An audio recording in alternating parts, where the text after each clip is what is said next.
Embeera y'omukulu Kato Lubwama mwattu yeeyongedde okutabuka olw'ensonga nti eggulo nakuwadde story ng'omukulu ono bamuddusa mu intensive care unit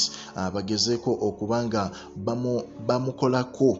mu bwangu n'embiro asobole okubanga adda engulu olw'ensonga nti yali agenze mu coma. Naye ate mwattu olunaku olw'eggulo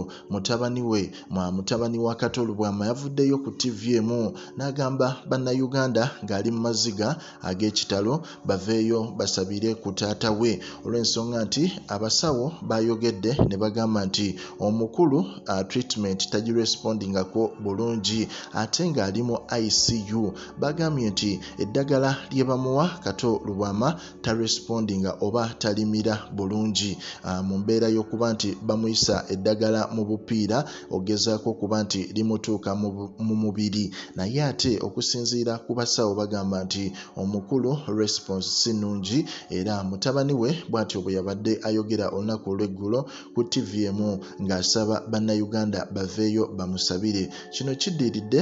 naddala mu nkambi eya National Unity Platform abantu ab'enjawulo ba blog ab'enjawulo okuvaayo ne bagamba nti omukulu Kato Lubwama yayagala asigale mu mawulire ng'ate akyali mu nsonga za politics kwegezaako okuba nti ate adda ku ludda lwe yavaako oba ku side gy'ataaliko naddala side eya gavumenti eriko bagiyite National Resistance Movement ate n'atandika okuyeekera oba okulumba ennyo ekitebe ekya National Unity Platform era ng'alumbira ddala nnyo Bobi Wine n'abantu naddala abali mu kibiina ekyo. Era mu mbeera eyo abamu batandika okugamba nti omukulu oyo bamuwa akasente ateekewo embeera ku Bobi Wine n'abantu ba National Unity Platform abo abeeko kale engeri